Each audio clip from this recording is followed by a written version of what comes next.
Alright, here's an 800-word expansion of S key point 17. Silence speaks volumes.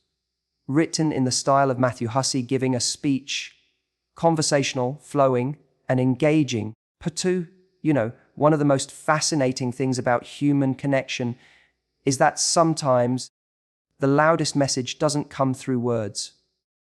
It comes through silence. Think about it. How often have you been around someone who doesn't say much, but you just feel what they're communicating? Maybe it's the way they linger a little too long in a moment, or how they go quiet when you bring up something meaningful.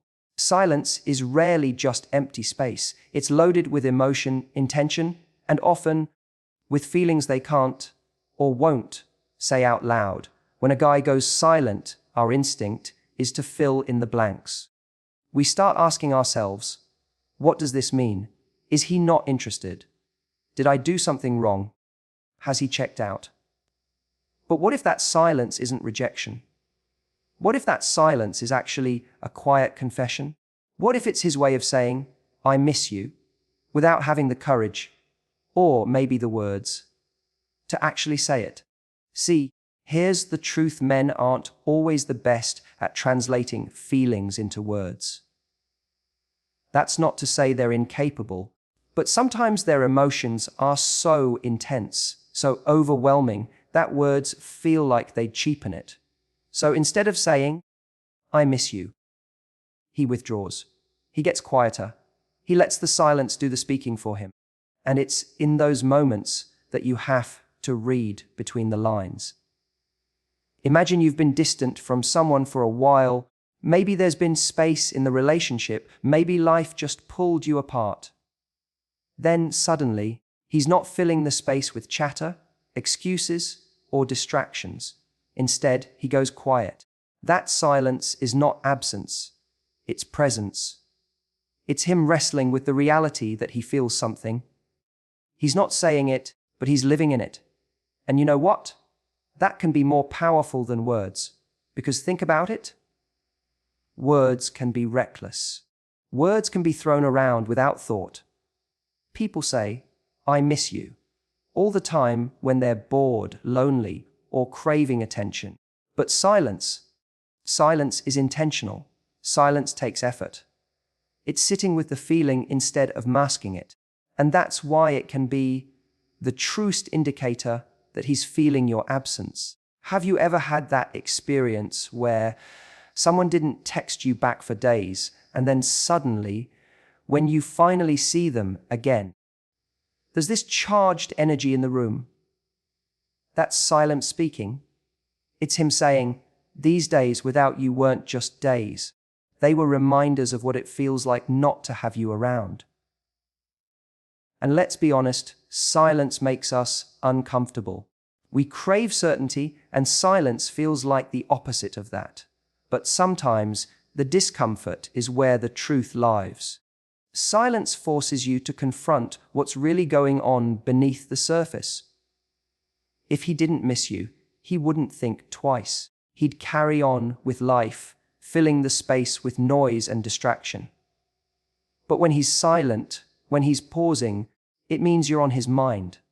Now, don't get me wrong. Silence doesn't always mean missing you. It can mean disinterest too. But here's the difference: when it comes from a place of missing, the silence has weight to it. It lingers. You can feel it in the pauses between messages, in the hesitation when you're face to face, in the way he looks at you like he wants to say something but doesn't. That silence is not empty. It's full of him thinking, I want to be closer, but I don't know how to say it. And that's why I call silence a move, because it is a move. It's not passive. It's a way of signaling, of showing, of creating space that says, something is happening inside me. And when you learn to listen to that silent move, you stop panicking about the lack of words and start tuning into the presence of emotion. Think about the last time you missed someone deeply. Did you always shout it from the rooftops? Or did you find yourself going quiet, retreating into your thoughts, replaying memories, wishing they were there. Silence is the companion of longing. And when you see him fall into that quiet place, it's often the most honest sign that he's feeling your absence in ways words could never capture. Here's the beauty of it: silence is vulnerable. It may not feel like vulnerability because it doesn't look dramatic. It's not someone crying or confessing or pouring their heart out. But it's vulnerable because it's raw.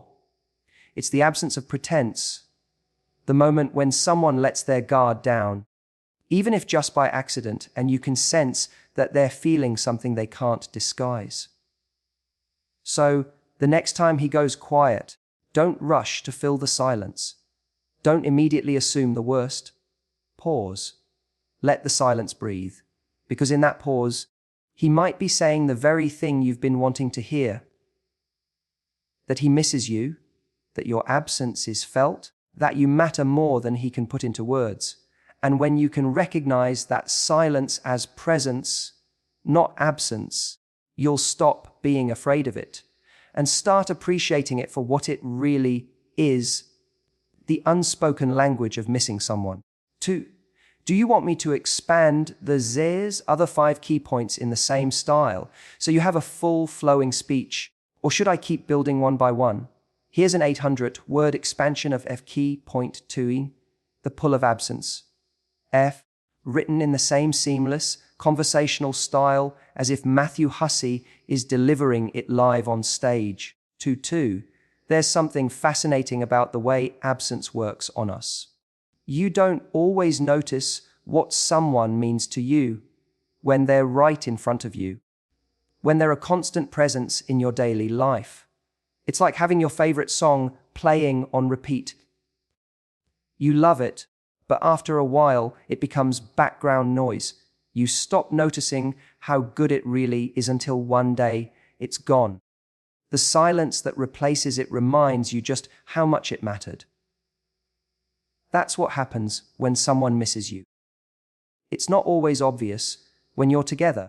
It's not always obvious when you're texting every day or seeing each other all the time. But the moment you step back, the moment there's space, that's when the pull of absence begins.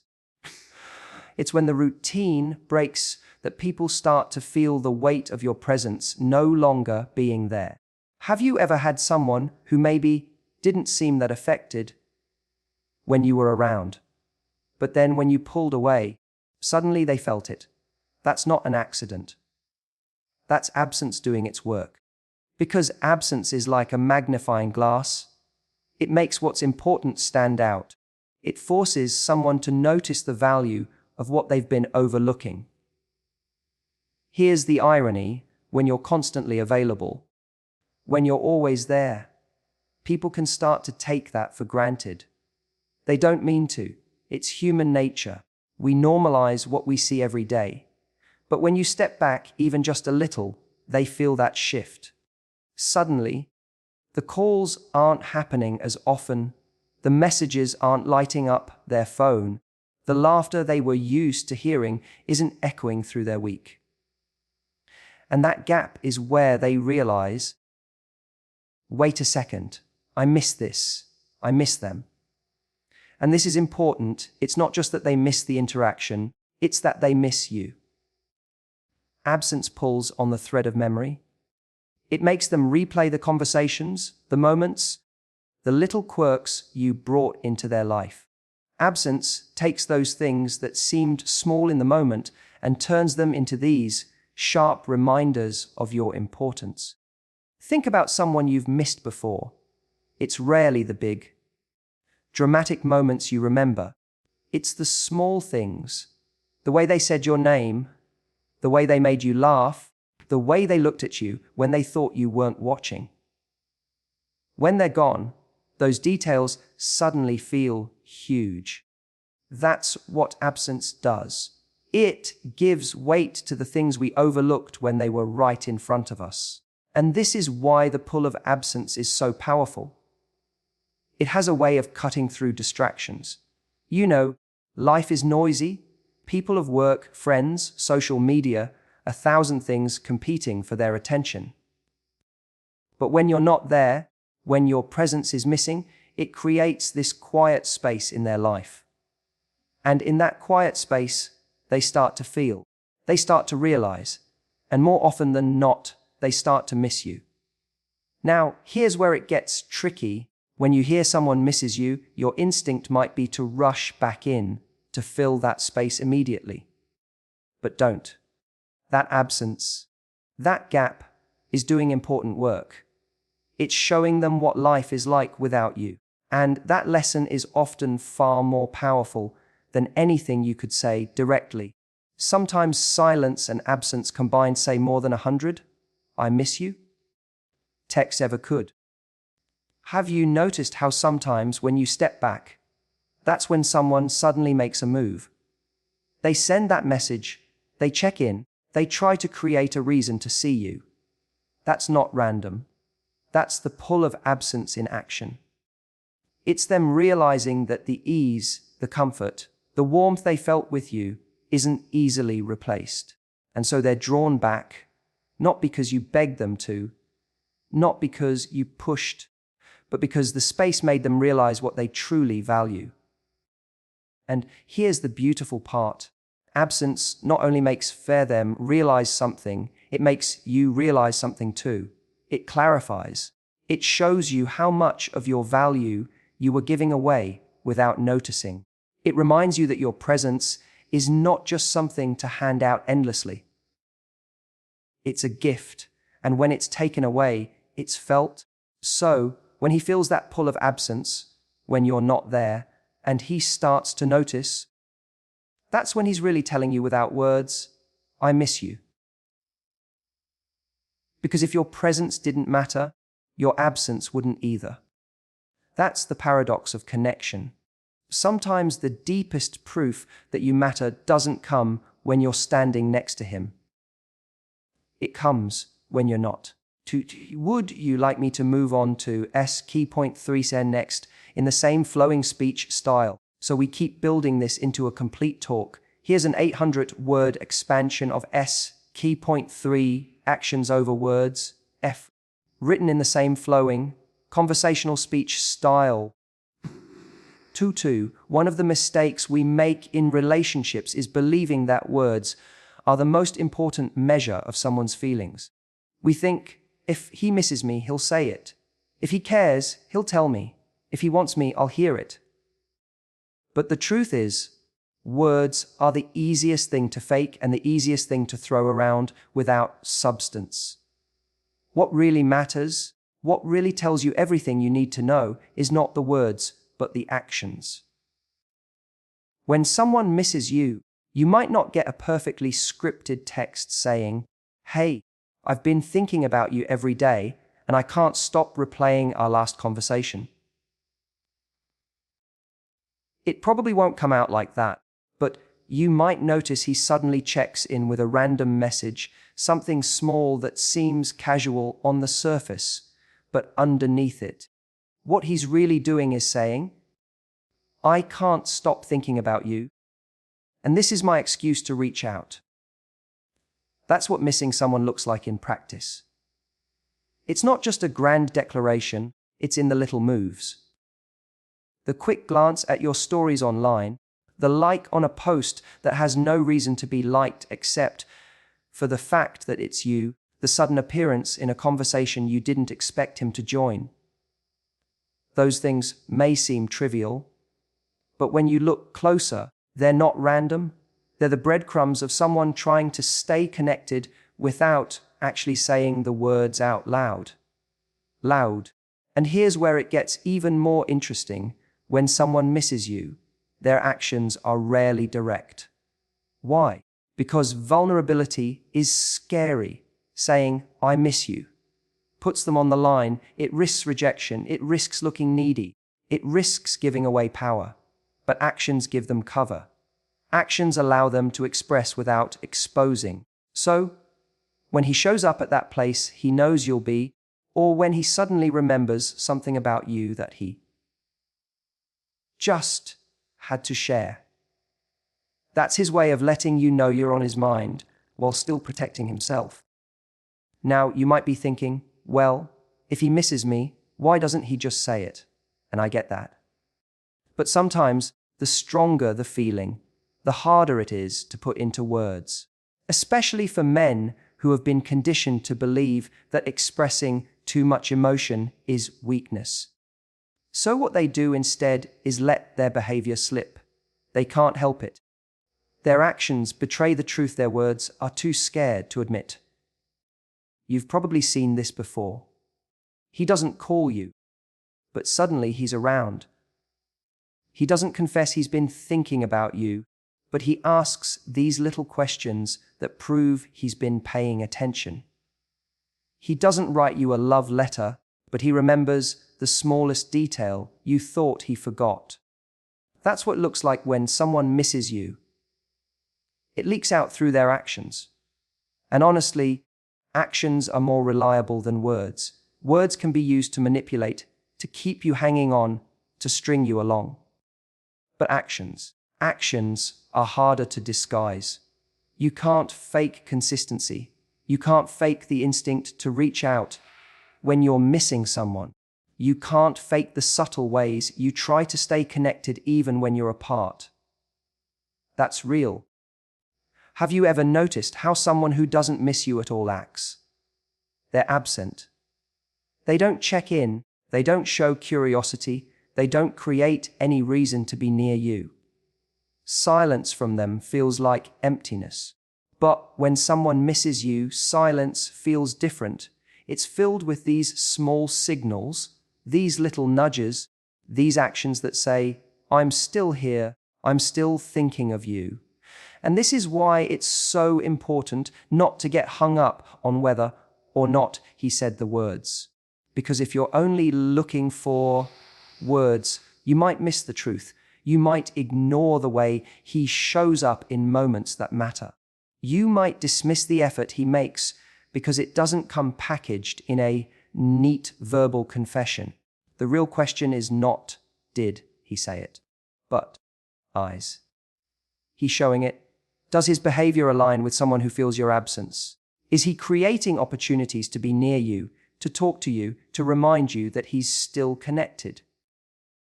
If the answer is yes, then that's his way of saying it without saying it. That's his way of letting you know you matter. And let's be clear, actions don't need to be dramatic to mean something. It's not about grand gestures or sweeping declarations. Most of the time, it's the subtle things. The thoughtful check-in. The random moment where he goes out of his way to help you. The little sign that, even though life is busy and complicated, you are still running through his mind. Those are the moments that reveal the truth. So the next time you find yourself wondering if he misses you, don't just wait for the words. Pay attention to what he does. Because in the end, the actions are where the honesty lives. 2. Would you like me to continue with S key point 4 eyes in the same flowing style so the speech keeps building momentum? Here's an 800-word expansion of key point 40, emotional self-protection. A. Written in the same seamless, conversational style. 2. One of the most misunderstood parts of relationships is the way people handle their emotions when they miss someone. We like to think missing someone looks obvious. It's the late night phone calls, the confessions, the texts that say, I can't stop thinking about you. But often, the opposite happens. Instead of reaching out, he pulls back. Instead of expressing his feelings, he goes silent. And it's easy to look at that behavior and say, well, clearly he doesn't care. But what if that withdrawal, that quietness, isn't about a lack of feeling at all? What if it's the exact opposite? See, for many people, silence isn't about indifference. It's about protection. It's about trying to manage emotions that feel too big, too overwhelming, or too vulnerable to put out there. Missing someone hurts. It exposes a need, and showing that need to another person can feel risky. So instead of saying, I miss you, he holds it in. He shields himself behind silence because silence feels safer than rejection. Think about it. When you say, "I miss you," what you're really saying is, "I feel your absence. You matter to me. I want you closer." And as beautiful as that is, it also carries risk. What if the other person doesn't feel the same? What if they don't respond? What if they use that vulnerability against you? For someone who's not comfortable with emotion, those possibilities are terrifying. So they protect themselves. They retreat into quiet, not because they don't feel, but because they feel too much. And this is why it's so important not to misinterpret silence as emptiness. Sometimes silence is actually a shield. It's someone's way of saying, "I'm not ready to show how much I care, but I do." It's not that the feelings aren't there. It's that the fear is louder than the desire to speak. I've seen this play out so many times. A guy misses someone desperately, but doesn't reach out. Instead, he distracts himself with work, with friends, with anything that helps him avoid that raw feeling. He'll check her social media. He'll scroll through old messages. He'll replay memories in his head. All of that is missing her. But when it comes to actually picking up the phone, he stops himself. Not because he doesn't want to, but because he's protecting his heart from the possibility of being hurt. And this is something we all do in different ways. Think about the times you've missed someone, but chose not to say it. You didn't say it because you didn't want to look needy, or you were afraid of how they'd respond, or you thought maybe it wasn't the right time. You felt it, but you locked it away. That's emotional self-protection. And if you can recognize it in yourself, you can start to see it in others too. The truth is, vulnerability is heavy. Not everyone knows how to carry it well. For some, showing emotions feels like weakness, especially if they've been hurt before. If he's experienced rejection, betrayal, or shame in the past, then every time he feels a strong emotion now, his instinct is to guard it. He might miss you like crazy, but instead of saying that, he convinces himself to wait, to stay quiet, to protect himself until he feels safe enough to let it out. And here's the irony. The silence you experience might be his loudest expression. It's not that he's choosing not to feel, it's that he's choosing not to expose. That silence is full of thought, full of emotion, full of him trying to manage what's happening inside. It's him saying, "I care, but I don't know how to show it without risking myself." This is why sometimes you'll notice the push-pull behavior. He goes quiet, then he comes back with a small gesture, then he retreats again. It's not inconsistency. It's a battle between the longing to connect and the instinct to protect. Both are real.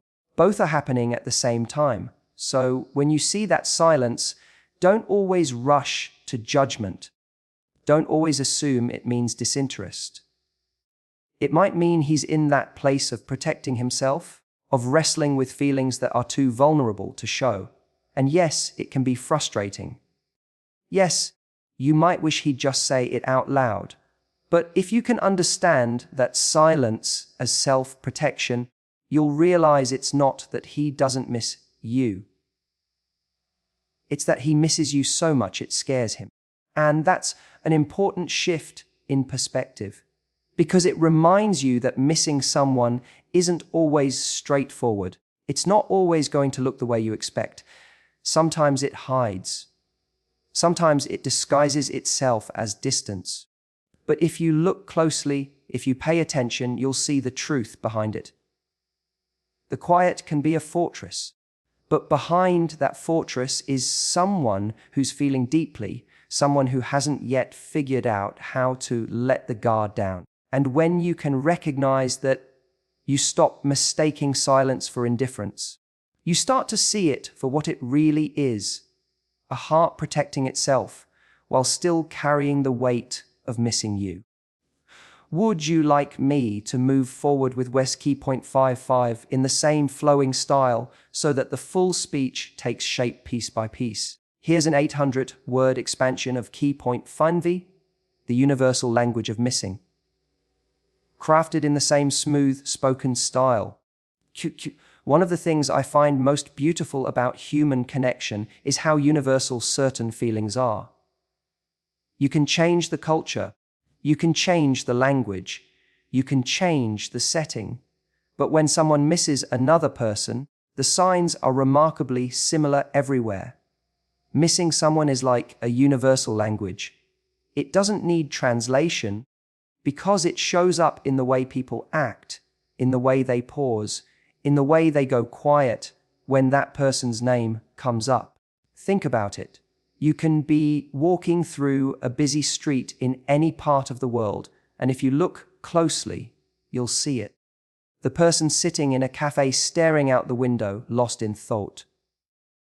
The man scrolling through his phone, stopping on a photo he can't seem to swipe past. The woman smiling faintly to herself when a memory pops into her head. Those moments, they all speak the same thing: I miss someone. What's fascinating about this is that it cuts across personality too. You could be dealing with someone who's loud, outgoing, always the center of attention. And yet, when they miss someone, the same stillness falls over them, the same withdrawal, the same need to find little ways to feel connected. Or on the flip side, you could have someone quiet, reserved, who barely shows emotion, and even then, when they miss you, it leaks out. They may not declare it, but you'll feel it in their eyes, in their presence, in their sudden need to keep you closer when you are there. Why is this universal? Because missing someone isn't just an emotion, it's a human truth. It's the acknowledgement that another person has carved out a space in your life that no one else can quite fill. And when they're not there, that space aches. That ache doesn't belong to a culture, or a gender, or a personality type. It belongs to being human. And here's what's so interesting: missing someone is never really about the big things. It's not about the vacations or the huge moments. Those are nice, of course, but they're not what tugs at the heart when you're alone. What people really miss are the little things. The way someone teased them, the rhythm of a daily routine, the warmth of a shared silence. It's those tiny, ordinary moments that become extraordinary in their absence. And that's why this language of missing feels so universal, because all of us live our lives in small moments. And when those moments disappear, we all feel the same emptiness. You can even see this in the way people behave when they're apart. Some will check their phone constantly, waiting for a message. Some will replay conversations in their mind. Some will look for excuses to mention your name to others, just so they can keep you alive in their day. These behaviors might look different on the surface, but underneath, they're the same thing: a silent confession that someone's presence has left a mark. What makes this so powerful is that it doesn't matter who the person is or how strong they like to pretend to be. Missing someone levels us, it humbles us, it strips away pride and ego and shows the truth that we all want to feel connected, that we all long for closeness, that we all notice when it's missing. And this is where silence comes in again, because silence is one of the purest expressions of missing. Whether it's the silence of not knowing what to say, or the silence of sitting alone with thoughts of you, or even the silence of a text unsent, those quiet spaces are filled with longing. And they're not unique to one person. They happen everywhere, to everyone. Sometimes people think they're alone in that feeling. They think, it's just me. I'm the only one missing this much. But that's never true. Missing is one of the few experiences that connect us across every barrier. The way it shows up might differ slightly, but the core feeling is the same, a pull towards someone who matters. And when you realize that, you stop doubting whether his silence or his small gestures mean something. Because missing always leaves traces. It's impossible to hide completely. You can look at history, at literature, at art, at music. All of it is filled with this same theme. People missing each other. People longing for someone's presence. People trying to capture that ache in whatever form they can. Why? Because it's the one thing every person understands, even if they've never loved, even if they've never confessed. They've missed someone. It's the most universal signal of connection we have, and that's what makes it so important to pay attention to. Because when he misses you, when you sense that in his silence, in his small actions, in the pauses he doesn't fill with words, that's not random. That's not coincidence. That's him speaking a language as old as humanity itself. And when you recognize that, you'll stop doubting. You'll stop wondering if it's all in your head. Because missing doesn't lie. It can't. It's the one language we all speak, even when no words are said. 2. Would you like me to continue building? Key point 6 def next in the same style, so you'll have a full speech that flows from beginning to end. Here's an 800-word expansion of K.6. Your role in the quiet, written in the same spoken, flowing style as the rest of the speech. When someone goes quiet, the hardest part is not knowing what it means. Our minds rush to fill in the blanks, and usually we don't fill them with kindness. We tell ourselves stories like, he's not interested anymore, or he's forgotten about me, or if he really cared, he'd say something. And while sometimes those stories are true, often they're not. Sometimes silence isn't the end of connection. It's a reflection of it. It's him missing you in a way that feels safer to keep unspoken. But here's the thing, how you respond to that quiet matters. Your role in the silence is just as important as his. Because if you panic, if you overreact, if you try to fill the space with neediness or demand, you don't allow silence to do its work. Instead, you smother it. And silence, when you let it breathe, can become one of the most powerful ways to measure how someone really feels. The natural instinct when we sense quiet is to chase it, to send another message, to call again, to try to drag words out of someone. But all that really does is turn the focus on our fear. It doesn't invite honesty, it pressures it. And pressured honesty is rarely real. But when you hold back, when you give space, when you let the quiet exist without rushing to fix it, something interesting happens. You give him the chance to lean in, you give him the chance to make the move, and if he truly misses you, he will. This doesn't mean you should sit back forever, waiting endlessly for silence to break. It means understanding that your value isn't proven by how much noise you can make in the gap. It's proven by how calmly you can stand in it. Because the reality is, if he misses you, that quiet will weigh on him. It will pull him back toward you, in whatever way he can manage. But if you crowd the silence with fear, he never has to feel the full weight of missing you. Think about the times in your own life when you've missed someone. Didn't that quiet space, that distance, push you to reflect? Didn't it make you want to reach out, to reconnect, to bridge the gap? You weren't forced into that. You felt it naturally. And that's the point. Your role in the quiet isn't to drag him toward you. It's to let him feel the space enough to decide if he wants to come closer on his own. And here's where it gets deeper. The quiet isn't just about him. It's also about you. It's a mirror. It gives you the opportunity to check in with yourself, to ask, am I okay sitting with uncertainty? Do I believe in my value enough to know that if he misses me, it will show? And if it doesn't, am I willing to walk away with grace, Silence reveals not only his feelings, but your strength. Sometimes the most powerful thing you can do is nothing, not in a passive way, not in a manipulative way, but in a confident way. By allowing the silence to exist, you communicate, "I don't need to chase you to matter. My presence is strong enough that if you miss it, you'll feel it. And if you don't, and then I'll know where we stand." That is strength. That is dignity. And ironically, that's also what makes someone miss you more. Because people don't miss what they can't lose. If you're always there, if you're always filling the silence, they don't get the chance to feel your absence. But if you step back, if you hold your ground, if you let that silence breathe, that's when they start to notice. That's when they start to feel it. So your role in the quiet is not to fight it, but to trust it.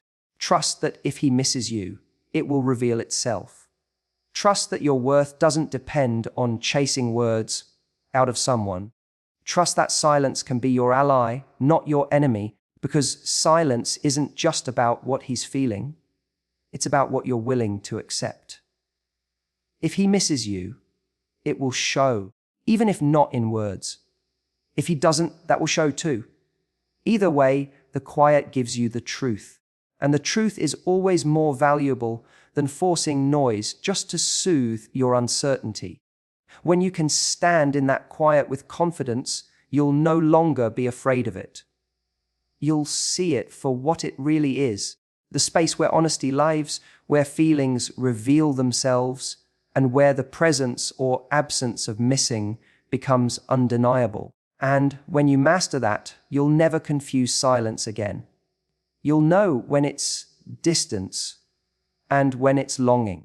You'll know when it's indifference and when it's someone wrestling with feelings too strong to speak.